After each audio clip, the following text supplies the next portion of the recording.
origins in the enslavement of Black people.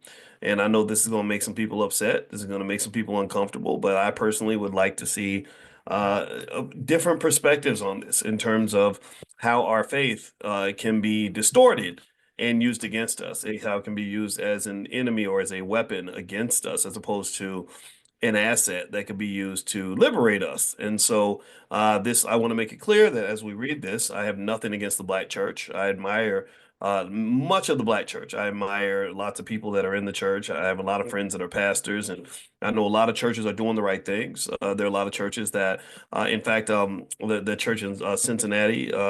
I don't have the name of the church in front of me. I'm bad with names, but Pastor James Wilson came by and he was talking about economic initiatives that his church has in right outside of Cincinnati, and they made some people rich in that church. I know that for a fact. I know that Pastor Wilson was actually teaching the whole church stock options, which is crazy. I love that. I think that's amazing. And as a result, their economic and financial literacy level is higher than most Americans, not just most Black Americans, but most Americans, period. Because if we spent as much time studying our economics as we spend studying Cardi B's baby daddies and and what some rapper is doing, I think that we would be ahead in every area that matters, every area of life. We'd be absolutely dominant. So I think it's not just a matter of whether or not you can learn something or whether or not they teach you something. You can teach yourself, and what you learn is connected to your priorities. Culture is a big part of economics. So in my book, The 10 Commandments of Black Economic Power, you guys know that I've spoken extensively about how culture and economics are deeply connected.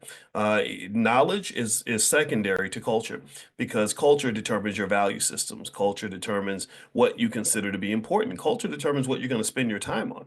So if culture says that I should spend my time making sure I spend 6 hours cooking Thanksgiving dinner, then that's what I'm going to do. If culture says that I am fly and cool if I go and spend $100,000 on Gucci and Louis and all this other stuff, then that's what I'm going to do. Right? If culture says that I should spend all my hours on the basketball court so that I can make sure I don't embarrass myself when I get on the court, then that's what I'm going to do. If culture says that I should go to college and study a little bit, but make sure we have the perfect step show, then that's what culture is going to tell me to do. I don't know if anybody's seen that, where you go to some universities where the kids ain't even graduating, but the step shows are literally so good that they look like professionals. Anybody ever seen that?